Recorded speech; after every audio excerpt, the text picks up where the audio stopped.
Hello मेरे प्यारे दोस्तों, आप सभी को मेरे यूट्यूब चैनल कहानी का खजाना में स्वागत करती हूँ। आई होप आप सभी लोग खुश होंगे, स्वस्थ होंगे। चलिए दोस्तों, आज आप सबको मैं एक नई कहानी सुनाती हूँ। मेरा नाम रमेश है और मैं 25 साल का एक जवान लड़का हूँ। मैं बिहार के एक छोटे से गांव में रहता हूँ। मैं सरकारी नौकरी की तैयारी के साथ साथ खेतों में भी काम करता हूँ। खेतों में काम करने की वजह से मैं दिखने में गठीला हूँ। मेरी चाची जो थी वो 24 साल की थी, लेकिन वो दिखने में 19 साल की लड़की की तरह लगती थी। वो सांवली थी, लेकिन वो थी बहुत ही आकर्षक। अब आप लोग सोच रहे होंगे कि मेरी चाची तो मुझसे उम्र में छोटी हैं। असल में चाची मेरे चाचा की दूसरी पत्नी है। 6 महीने पहले ही उनकी शादी हुई थी। मेरे चाचा खेतों में कम ही जाया करते थे। वो ज्यादातर अपने किराने की दुकान में ही रहते थे। चाची अकेले घर को संभालती थी और खेत में भी जाया करती थी, इसलिए मैं अक्सर उनकी मदद करने के लिए खेतों में चला जाता था। मैंने कई बार खेतों में काम करते वक्त महसूस किया कि चाची बहुत ही उदास रहती है। घर में भी वो गुमसुम सी रहती है। मैंने कभी भी उनसे कुछ नहीं पूछा था। वो एक उमस भरी दोपहर थी। हल्की हल्की बारिश हो रही थी, पर खेतों में काम करने का मजा ही कुछ और था। उस दिन मैं और चाची धान के खेत में काम कर रहे थे। चाची ने उस दिन एक खूबसूरत सी गुलाबी रंग की साड़ी पहनी थी। बारिश में भीगने की वजह से उनकी साड़ी बदन से चिपक रही थी। चाची मेरे सामने थोड़ा असहज महसूस कर रही थी। मैंने मौका पाते ही उनसे पूछ लिया, चाची आप इतनी उदास क्यों रहती हैं? घर में भी आप और चाचा बाप भी नहीं करते हैं। दोस्तों, चैनल पर नए आए हैं तो इस वीडियो को एक लाइक करें, चैनल को एक सब्सक्राइब करें, ताकि ऐसी ही कहानियां आप सबके समक्ष प्रस्तुत कर पाएं। चलिए दोस्तों, कहानी में आगे बढ़ते हैं और आपको यह कहानी सुनाते हैं। चाची की आंखों से आंसू बहने लगे। मैंने आंसू पोंछते हुए कहा, चाची अब तो कह दो।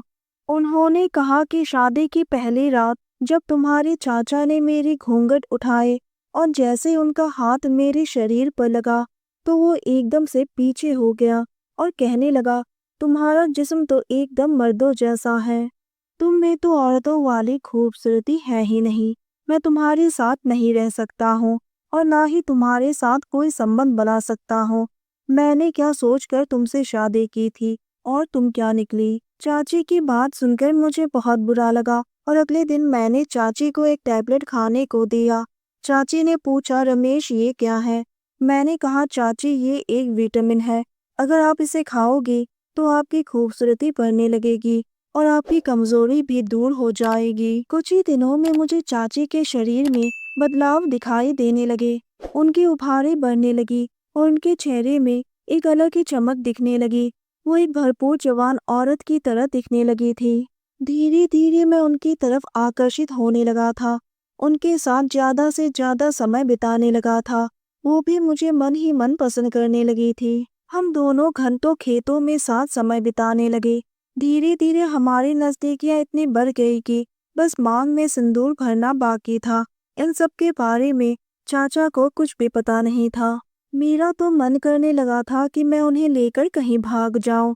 एक रात मुझे नींद नहीं आ रही थी, तो मैंने सोचा कि मैं आंगन में ही खाट लगाकर लेट जाता हूँ। जैसे ही मैं कमरे से बाहर निकला, मुझे चाची के कमरे से उनके सिसकने की आवाज सुनाई दी। मैं समझ गया कि अंदर का माहौल कुछ और ही है। धीरे धीरे उनकी आवाज पूरे घर में गूंजने लगी, जो मुझे बहुत ही परेशान कर रहा था। अगली सुबह मैं अकेले ही खेतों में चला गया। 10 बजे के करीब चाची खेतों में आई। मुझे उनके चेहरे में एक अलग ही खुशी दिखाई दी। मैंने कहा, क्या हो गया चाची? आप तो आज बहुत ही खुश नजर आ रही हो। चाची ने शर्म से अपने नजरें झुकाते हुए कहा, कल तुम्हारे चाचा ने मुझे पत्नी के रूप में स्वीकार कर लिया। शादी के 6 महीने बाद कल हमारी पहली सुहागरात थी। अब तुम्हारे चाचा को मैं बहुत ही अच्छी लगने लगी हूँ। मैंने गुस्से से उन्हें कस के पकड़ लिया। मैंने कहा, मैं तुमसे मोहब्बत करता था। ये बात तुम भी जानती थी। तुम्हारी सुंदरता बढ़ाने के लिए मैंने क्या नहीं किया, लेकिन तुमने तो मुझे ही धोखा दे दिया। चाची ने कहा, वो मेरे पति हैं और पहली बार वो मेरे करीब आए तो मैं उन्हें मना नहीं कर पाई।